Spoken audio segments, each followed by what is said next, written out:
Hey, welcome to Horse Hour. I'm Amy Stevenson. Today we're talking strangles. You would have heard a previous episode where we talk about the signs, the symptoms and the treatment of strangles.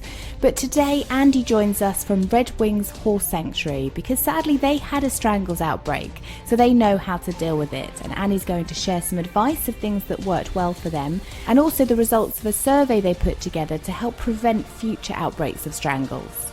This is Horse Hour.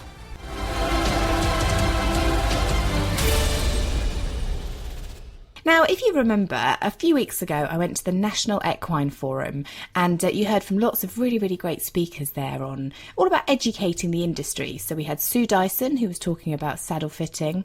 We had Josh Slater, who was on one of the panels. And the person that we're speaking to today is Andie Villela, who she was a guest speaker. She was on the panel with Josh. And Andie is Education and Campaigns Manager at Redwings Horse Sanctuary. How are you, Andie? Hi, yeah, I'm great. Thanks so much for inviting me to talk to you. Oh, I've been wanting to talk to you for ages. I mean, can you talk us through what you did at the National Equine Forum, please? Yeah, absolutely. I mean, it was a really exciting opportunity for us because we got to present the findings of our Strangles survey. The Strangles survey was born out of our own outbreak that we had in 2015. And as a charity, we just felt that having had that experience, we really wanted to help horse owners beyond the sanctuary improve their biosecurity as much as we can based on our experience. But to do that, we really wanted to know more about what do they know, what do they do, how do they feel about strangles and biosecurity or reducing risk against the disease. So yeah, we did this survey in 2016 and the National Equine Forum was our opportunity to share the results. It was really, really great. It was brilliant. You and I caught up in a little room earlier just before you went on, and bless you, you were so nervous, but you did a great job. It was brilliant. I know, it was very new to me and I was so honoured to be on a panel with Professor Josh Slater who's talking about EHV, and thankfully our messages complemented each other nicely, so it was really good. And he's so lovely too. You can actually hear the chat with Josh. If you go to our website horsehour.co.uk, you can listen to the interview with him, and he explains in detail about strangles and EHV, which is the equine herpes virus. It all sounds very, very horrible, Andie, and we're trying to really understand strangles. So we've done a few episodes on what is it and how can you overcome it, what are the signs, the symptoms and the treatments.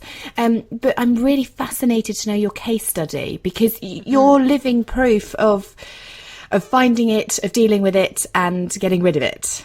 Yeah, I guess, yeah, it is. That's exactly what we are. We had an outbreak where during one of our routine checks, we identified a horse in a field in our resident herd. So these are our horses that have come into sanctuary through our ordinary quarantine and screening process. So they're clear of any infectious disease. And during a routine check, one of our farm team members identified a horse with a snotty nose. And as with any illness that's identified amongst our herd, the immediate thing is to record it and to call a vet.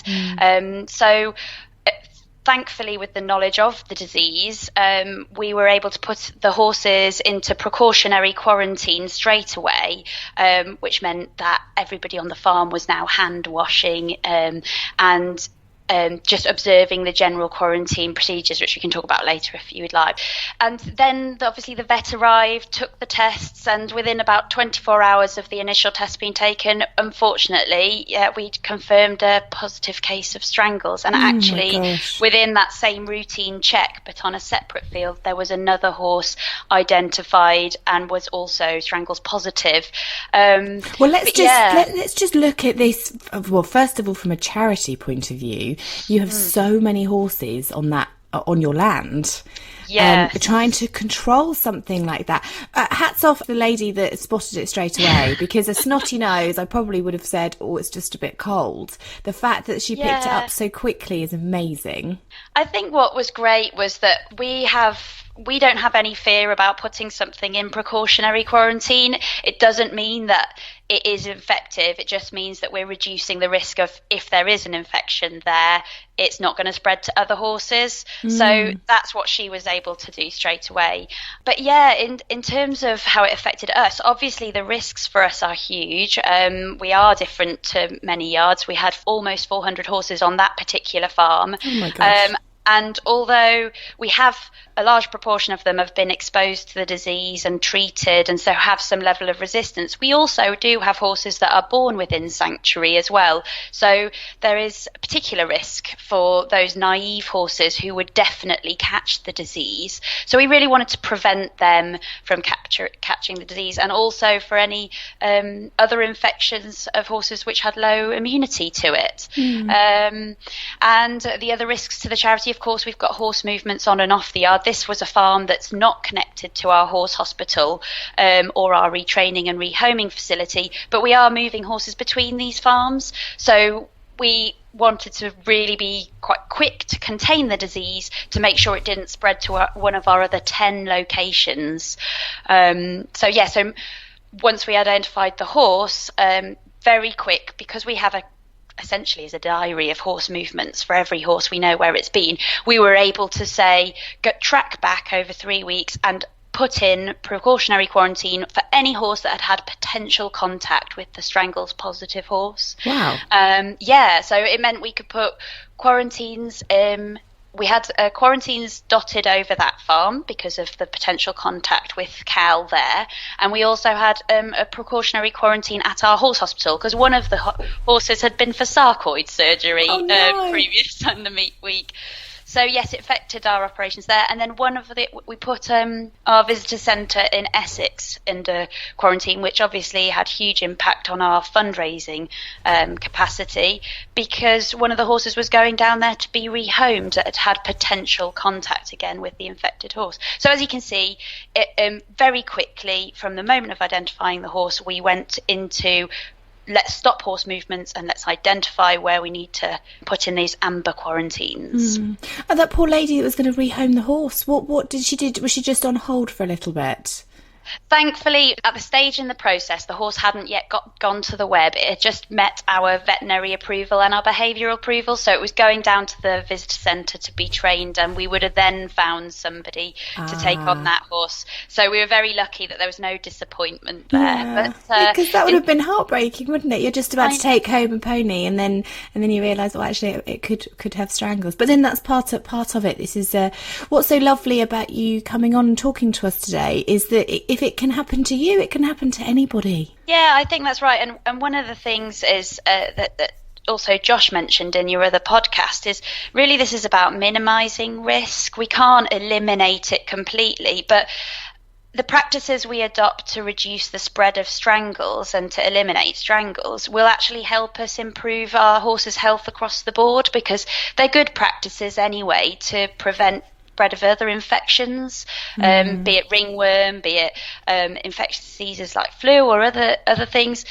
They're actually just good practices to protect health of our horses. So, I would say. So from then, you've quarantined, you've done everything you can.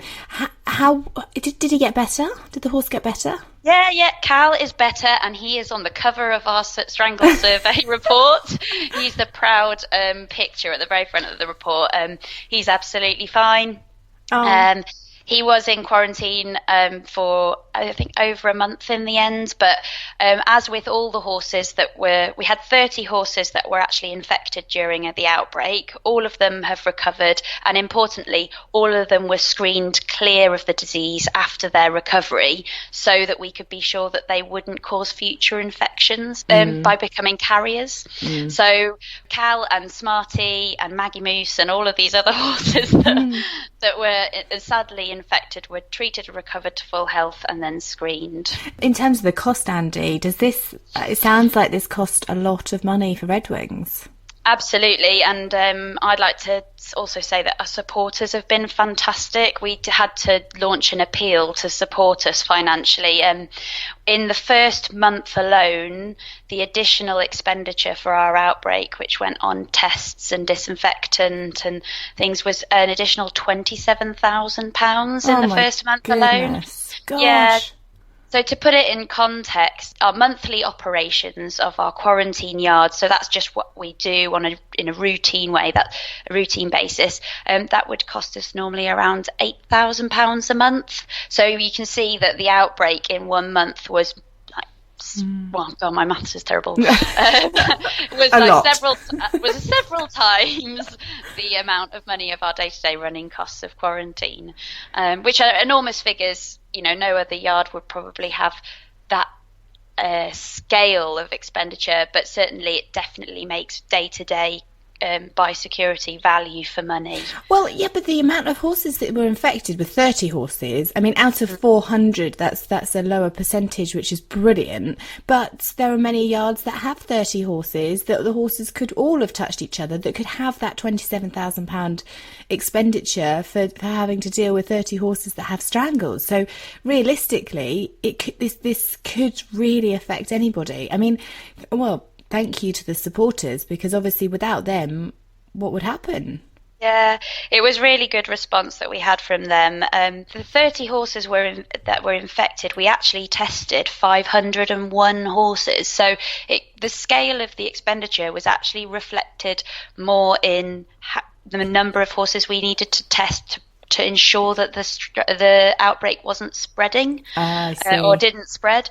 So yeah, I mean, on a yard with, say, 200 horses, or even with 50 horses, if you have one horse that's confirmed with strangles, it's definitely value for money to just put any horses that have had in contact with that horse into quarantine, test them, and make sure that you stop the spread before it goes beyond. Because the other thing is it wasn't just that farm, but it affected other farms and could have potentially affected our own staff have their own horses, at home. And so we were really conscious that we didn't want the outbreak to then lead to further outbreaks in the community. So that's why it was so important for us to make that investment to prevent the spread. Well, now I understand why we've got this fear of the outbreak. We call it the outbreak. Before talking to you and Josh and I spoke to B&W Equine Vets as well. We did a detailed podcast on it. I kind of thought there was this fear. It's a fear. We're very afraid of strangles, but seeing how quickly it can develop, I'm not surprised we're scared of it. It is important to be proactive and to know what we're looking for. So the survey that you did then, what did you find in that? Was this before or after the outbreak you decided to do that? This was after the outbreak, and one of the key findings really was that people who haven't had experience of strangles or an outbreak tend to have more fearful view of it, because as experience dictates, you realise that this is quite a manageable thing to do in practice, as did our staff, for example, who managed the outbreak on a day-to-day basis. It comes down to being kind of confident that you understand basic biosecurity, so hand washing between horses, making sensible decisions around doing the horse care for the infected horse last after you've done the horse care for your uninfected horses. And I think once people have had that experience, they are more confident in it. We also found, quite interestingly, that those that have experience of strangles, as well as being more confident, they're actually more likely and more willing to pay to have their horse screened clear of the disease than people who haven't had experience of strangles, which is really important. If we want to put an end to this disease once and for all, we need to be committed to ensure that new infections don't become carriers, because then we can really stamp it out and stop the disease in its tracks. Yeah. It makes me laugh, Andie, that we call it biosecurity. I'd really love to change the name, because it sounds like, chemical warfare. I'd love to change the name to disease management, I think, because that's what it's coming down to, isn't it? We're trying to manage infectious diseases. Absolutely. I mean, it's just reducing risk at the end of the day. It's just what can you do to reduce the risk of your horse catching an infectious disease? Biosecurity is probably too dramatic. It's too dramatic a term, really, for hand washing. So what happened with the survey then? What sort of questions did you have on there? We had a huge response. The survey was a long and broad survey asking about people's knowledge about the disease, their attitudes and their practices. And we had a really good cross-section of the horse-owning public respond, including people who do competitive eventing, as well as those who are leisure owners, all-rounders. We basically sort of gauged how important is Strangles to horse owners, and we could see from the huge response we had almost 5,000 people click on the link and take part in the survey, and over 2,000 people complete the full survey. And we know that from the survey, we know that Strangles is a big concern to horse owners. It's comparable to lameness or laminitis and colic. And we also know that, well, probably thanks to people like you, that they have very good knowledge of the clinical signs of the disease, and they actually have quite good knowledge of biosecurity steps that need to be taken. But for some reason, we still have a problem where there's very low levels of screening on yards for new arrivals. So we're only 13% of people on livery yards reported any kind of screening for new arrivals. Oh gosh. Yeah. You know, on that note, I've had to fight, like literally fight with the owner of the yard, my yard, because he won't let us isolate new horses when they come in. He expects them to go straight into the field, which I find really frustrating, because you've got 1 5-acre field, the new horse just goes straight into it. Well, they can touch the horses in the field next on both sides.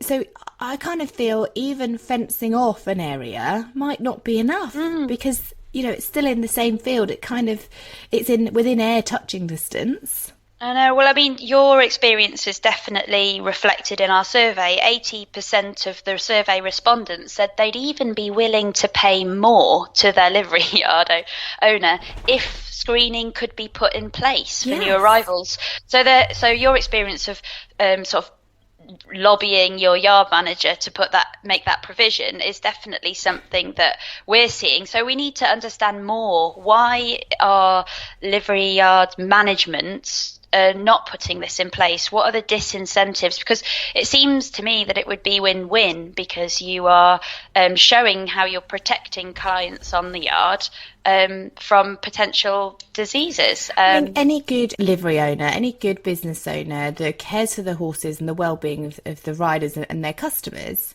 should be implementing all these actions. So I do have to say, I didn't actually fight with the livery owner. I didn't there weren't any hits or anything. But it was a heated debate as to, I had to really fight my corner as to why I thought it was so valuable to be able to separate these horses. And in the end, we've done it ourselves. We've separated them by triple fencing, which might sound a little bit crazy, but after hearing about all the Strangles and horses can come with anything, I'm not prepared to take the risk. I love my horse too much. So yeah, any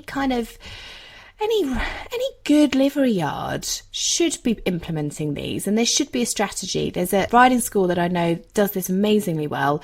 Every new horse that comes onto the yard goes in its own field, separate from the others, for 2 weeks. So they've got this kind of quarantine period, and in that time they can also do a fecal worm egg count, and they can, monitor its vital signs just for that period of time. I mean, it makes sense for parasite management as well. You don't, just like in your case, you don't want to bring a horse onto a yard and mess up your strategic worming program by not having had its worm burden dealt with before it joins other horses in the field. So yeah, it's a win-win scenario, but I do think we need to understand better why is it that there's not a social norm now amongst livery yards to quarantine and to screen for infectious disease? Well, some horses don't like to be by themselves, so I guess that that could be a slight issue. I'd always try and think of both reasons as to why they wouldn't be able to do it. But as long as they can see other horses, it's only, generally it only needs to be for a few days, doesn't it? It doesn't have to be 2 weeks. That is the extreme, but even minimal 3 days, do you think? Maximum? Make them minimal? This is a practical, a gold standard really would be 3 weeks, actually, just because, really? Yeah, because this relates to the incubation period. So if a horse had been infected or exposed to the disease the day before it comes to the new yard, then 3 weeks allows you to be sure that it hasn't been infected. I mean, 3 weeks would be the time you would need to be safe that hasn't developed signs or become infected with the disease. But I think the issue here is because, we also found that people would be less willing to put their horses into quarantine when they return from events. And Josh made a really good point in your podcast. Unlike kind of the farming industry, the horse industry is about movement. It's about taking your horse, enjoying your horse, at events or wherever you want to go, and that doesn't always, you can't just enjoy your horse in your yard in isolation. So I think the one thing we'd say is what steps can you take to minimize the risk given those decisions you're making? Is there one more step you can do, like for example monitoring temperature of your horse when you come back from events, just so that if you do note that spike in fever, then again you can put that precautionary quarantine in place, which even though you're in your own field, you can just say to people, I've noticed my horse is got a fever. Until I get that investigated and cleared, please don't touch my horse, don't use my equipment, and that's your precautionary quarantine measures, simples. And it's getting rid of this stigma, isn't it? It's okay. I mean, it's preventative, and that's so important. And rather than the fear, I think, is if you might have strangles, and I'd really love to be able to just get rid of this fear altogether, is, you're embarrassed, but you can't do anything about it. It's not that person's fault. It's much better to be proactive and precautionary than it is to worry about it after you've actually got strangles. But I think absolutely. I think sometimes we worry about other people and what other people think a lot, and we worry that we might be being a little bit dramatic. I know I do all the time because I'm slightly hypochondriac and slightly dramatic person, but ultimately it's only because I care about my horse, and I would 100 times rather say I'm a bit worried, his temperature's up, he doesn't really look right, it might just be having a bad day, but everybody else be aware, than ignore it, let my horse. I think it's irresponsible to just let your horse go out thinking there might be something wrong. I think that's exactly what the issue of stigma is. Something we definitely need to stamp out when it comes to strangles, because really that is what keeps people quiet. And actually, if people feel able to say, I've got my horse in precautionary quarantine at the moment and I'm going to have a vet see it, please can you not touch and not share my equipment and just, keep yourself to yourself. You're actually being the responsible one. Yeah. You're the one you can feel confident, you're doing the best by your own horse and everybody else there. So, but this stigma, this anxiety about revealing a concern is what then delays action. People then think, I'll wait until I'm sure that he's got the disease before I say anything. Well, in that period of time, that's where the spread can happen. And so we want to, if we can stamp out the stigma and encourage people to talk about the potential for infectious disease, then people will see it much more as part of responsible management, just as a normal day-to-day part of our conversations about how we look after our horse's health. Yes, yeah. So with the survey, what else did you find that we can help with? Like, what can we learn from it? One of the things I would say is that we found that of those who've had a strangles outbreak, had a horse with strangles, 20% of them didn't know if their horse was a carrier or not. And a further 20%, around that, said that they knew their horse could have been a carrier. So what that means is that, if of all the infections taking place, around 40% of those, people don't know either way if their recovered horse could cause future infections.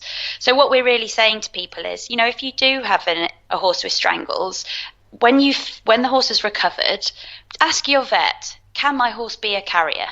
Because if they do that and the vet can say, no, your horse can't be a carrier, it's strangles free, we will stamp out this disease. Yeah. Because that is the way to put an end to it. The reason it's pops up every now and again is because we have these carriers in the horse population in the UK who shed the disease. How bad is it though that 20% of people know that their horse could be a carrier and they haven't done anything about it? Only 70% of the Strangles survey respondents knew that a horse that recovered from Strangles could still cause future infections if it hadn't been treated by a vet, i.e. cleared of being a carrier. So that means that around 30% of our respondents didn't know that carriers exist. Now, if people don't know that a horse that's been infected with the disease could become a carrier, then they don't even know that it's important to get a vet involved to ensure that it doesn't cause future infections. So it's really about promoting knowledge that if your horse has Strangles, it needs to see a vet to be treated and cleared of the disease so that it doesn't go on to cause future outbreaks. So it doesn't become a carrier?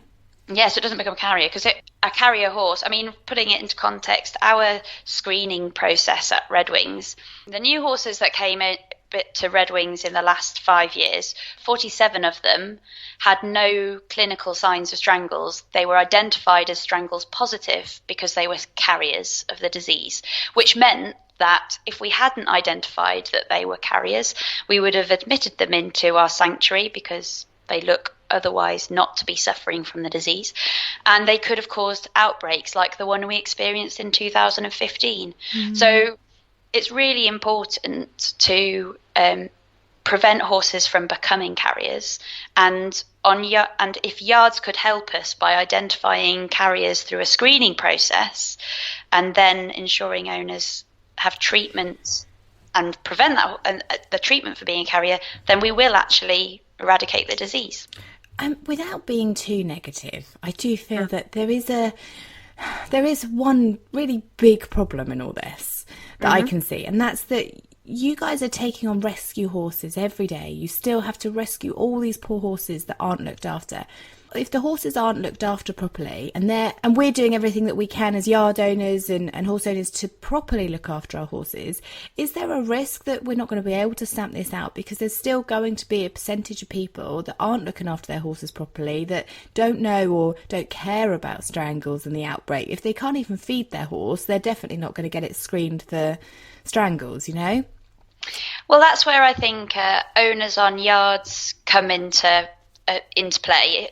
Just like you, Amy, if you explain to your yard management that screening and quarantine is something you want to see as a service user, you want to see that to protect your horses, then no matter which horses come onto that yard, they will all be identified just like they are at Redwings as carriers, and then treated, and they can go on and live full and happy lives like the rest of any horse.